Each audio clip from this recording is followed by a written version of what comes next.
పెళ్ళైనా పండగైనా వేడుక ఏదైనా పట్టు చీరల ప్రత్యేక వేదిక వారాహి సిల్క్స్.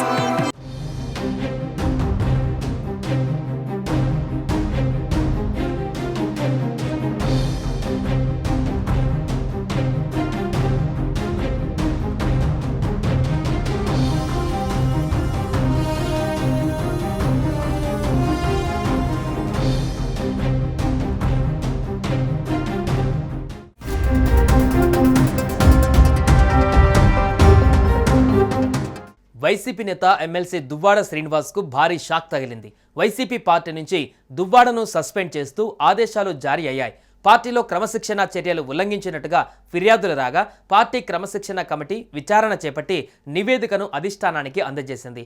పార్టీ అధినేత వైఎస్ జగన్ ఆదేశాల మేరకు దువ్వాడను సస్పెండ్ చేస్తున్నట్టుగా వైసీపీ కార్యాలయం ప్రకటించింది.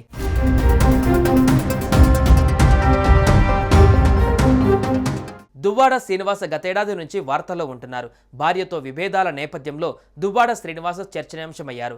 ఆ తర్వాత దివ్యల మాధురి వ్యవహారంతో ఇటు మీడియాలోనూ అటు సోషల్ మీడియాలోనూ హాట్ టాపిక్ అయ్యారు. దువ్వాడ కుటుంబ వ్యవహారం కాస్త సద్దుమణిగిన సమయంలో దివ్యల మాధురితో తిరుమల పర్యటన కేసులతో మరోసారి హాట్ టాపిక్ అయ్యారు. పవన్ కళ్యాణ్ పైన అనుచిత వ్యాఖ్యలు చేశారంటూ జనసేన శ్రేణుల ఫిర్యాదుతో మరోసారి దువ్వాడ వార్తల్లో నిలిచారు. ఆ తర్వాత దువ్వాడ శ్రీనివాస్ డాక్టరేట్ వ్యవహారం కూడా ట్రోలింగ్ అయింది. యూజీసీ అనుమతి లేని యూనివర్సిటీ నుంచి డాక్టరేట్ తీసుకున్నారంటూ సోషల్ మీడియాలో దువ్వాడ శ్రీనివాస్ను పెద్ద ఎత్తున ట్రోలింగ్ చేశారు. ఇటీవల విద్యుత్ శాఖ ఏఈకి ఫోన్ చేసి బెదిరించడం వంటి అంశాలతో ఆయన వివాదాలలో చిక్కుకున్నారు.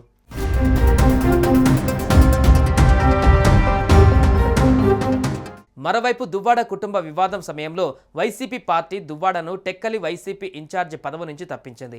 ఆ బాధ్యతలను పేరాడ తిలక్కి అప్పగించారు.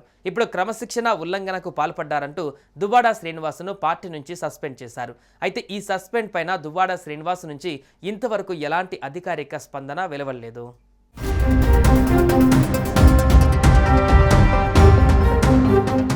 సుమన్ టీవీలో మీ పర్సనల్ అండ్ బిజినెస్ ప్రమోషన్స్ కోసం కింది నెంబర్కి కాంటాక్ట్ చేయండి.